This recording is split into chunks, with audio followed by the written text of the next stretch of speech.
Welcome to me Pramila recipes. ఇవాల్టి ఎపిసోడ్లో నేను మీకు చెప్పబోయే రెసిపీ వచ్చేసి మిరప ఆవకాయ పచ్చడండి. ఈ మిరపకాయలతో బజ్జీలే కదండి, ఆవకాయ పచ్చడిని కూడా తయారు చేసుకోవచ్చు. ఈ పచ్చడిని చాలా ఈజీగా తయారు చేసుకోవచ్చండి. అంతేకాకుండా టేస్ట్ కూడా చాలా బాగుంటుంది. ఒకసారి నేను చెప్పినట్లుగా మీ ఇంట్లో తప్పకుండా ట్రై చేసి చూడండి.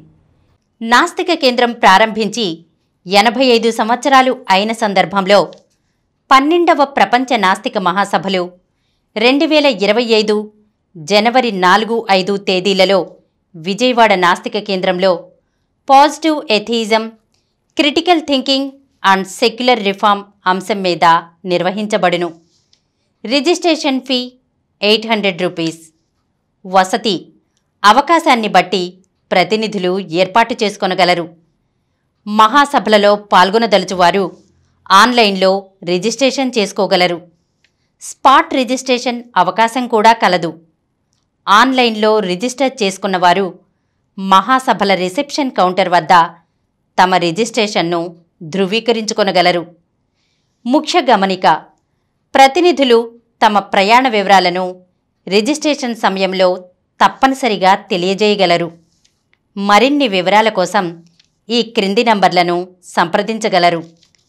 జి నియంత 9490754655, శ్రీమతి రశ్మి 9849081733, హరిసుబ్రహ్మణ్యం 9390577119, డాక్టర్ మారు 9848012127. ఈ మిరప ఆవకాయ పచ్చడి కోసం ఒక పావు కేజీ మిరపకాయలు తీసుకోవాలండి. వీటిని బజ్జీ మిరపకాయలని తీసుకోవాలండి. ఇవి ఫ్రెష్గా గట్టిగా ఉండాలండి. ఈ మిరపకాయలను శుభ్రంగా కడుక్కుని పొడిగుడ్డతో తుడుచుకోవాలన్నమాట. ఏ మాత్రం తడి అనేది ఉండకూడదండి. ఎందుకంటే తడి ఉంటే పచ్చడి పాడైపోతుందన్నమాట. అలాగే పగుళ్ళు ఉన్నటువంటి మిరపకాయలను కూడా తీసుకోకూడదు.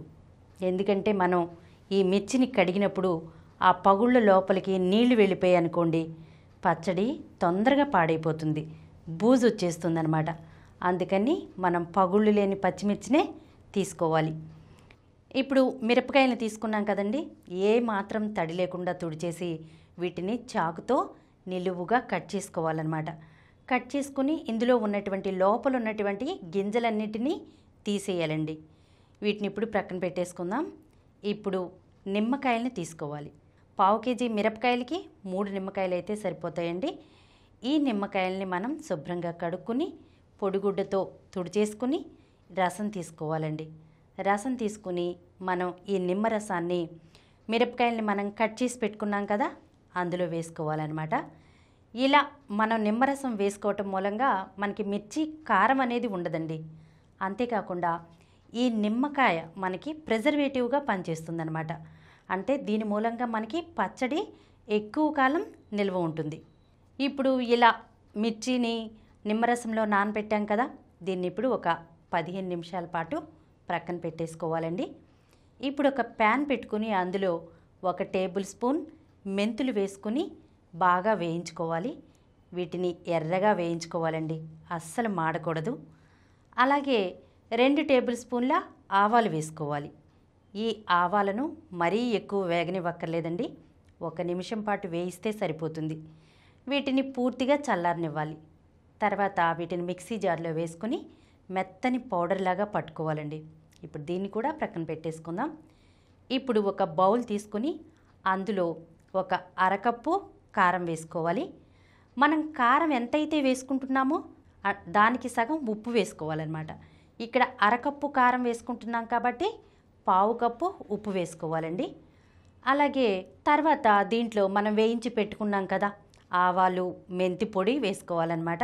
దీంట్లో ఒక 40 వెల్లుల్లి రెబ్బలను వేసుకోవాలి. అలాగే 1 కప్పు పల్లి నూనె, పచ్చి నూనె వేసుకోవాలండి. ఇవన్నీ వేసుకుని బాగా మిక్స్ చేసుకోవాలన్నమాట. తర్వాత ఇందులో మనం నిమ్మరసంలో నానబెట్టుకుని ఉంచుకున్నాం కదా పచ్చిమిర్చి, ఆ పచ్చిమిర్చిని వేసుకోవాలి. వేసుకున్న తర్వాత కొంచెం నిమ్మరసం మిగిలి ఉంటుంది కదా, దాన్ని కూడా యాడ్ చేసేసుకోండి. యాడ్ చేసుకుని మొత్తం ఒకసారి కలుపుకొని ఉప్పు, కారం, పులుపు అన్నీ సరిపోయాయో లేదో ఒకసారి చెక్ చేసుకోండి. ఇప్పుడు దీని మీద మూత పెట్టేసుకుని ఒక 24 గంటల పాటు దీన్ని ఊరనివ్వాలండి. 24 గంటల తర్వాత మనం మూత తీసి మళ్ళీ ఈ పచ్చడిని కలుపుకోవాలన్నమాట. ఎందుకంటే ఈ పచ్చడిని నెమ్మదిగా కలుపుకోవాలండి. ఎందుకంటే ఇది మిరపకాయ ఊరుంటుంది కదా, అందుకని మనం గబగబా కలిపేసేస్తే పచ్చిమిర్చి విరిగిపోతుందన్నమాట. అందుకని నిదానంగానే కలుపుకోవాలి. ఒకసారి కలుపుకుని మళ్ళీ ఉప్పు, కారం చెక్ చేసుకుని చాలకపోతే కనుక ఉప్పు చాలకపోతే ఉప్పు, పులుపు చాలకపోతే నిమ్మరసం యాడ్ చేసుకుని మళ్ళీ మూత పెట్టేసుకుని ఇంకొక 24 గంటల పాటు ఊరనివ్వాలండి. తర్వాత మళ్ళీ ఒకసారి కలిపేసుకుంటే సరిపోతుందండి. అంతేనండి, మిరప ఆవకాయ పచ్చడి రెడీ అయినట్లే. ఈ పచ్చడి వేడివేడి అన్నంలో తిన్నట్లయితే కనుక అసలు ఎంత బాగుంటుందో మాటల్లో చెప్పలేమండి. ఒకసారి మీ ఇంట్లో కూడా తప్పకుండా ట్రై చేసి చూడండి. ఈ వీడియో మీకు నచ్చినట్లయితే మా ఛానల్కు సబ్స్క్రైబ్ చేయండి, లైక్ చేయండి, మీ ఫ్రెండ్స్కి షేర్ చేయండి. ఇలాంటి మరిన్ని వీడియోస్తో మీ ప్రమీల రెసిపీస్లో వచ్చే ఎపిసోడ్లో కలుసుకుందాం.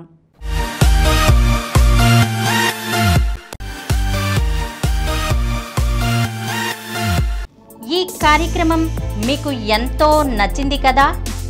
ఇటువంటి మరిన్ని వీడియోల కోసం అనతి కాలంలోనే 20 కోట్ల వ్యూస్ సాధించిన సమరం ఛానల్ సమర్పించు సమరం ఫుడ్ ఛానల్కు సబ్స్క్రైబ్ చేయండి, లైక్ చేయండి, మీ ఫ్రెండ్స్కి షేర్ చేయండి. అలాగే ప్రక్కనున్న గంట సింబల్ని ప్రెస్ చేయడం మర్చిపోకండి.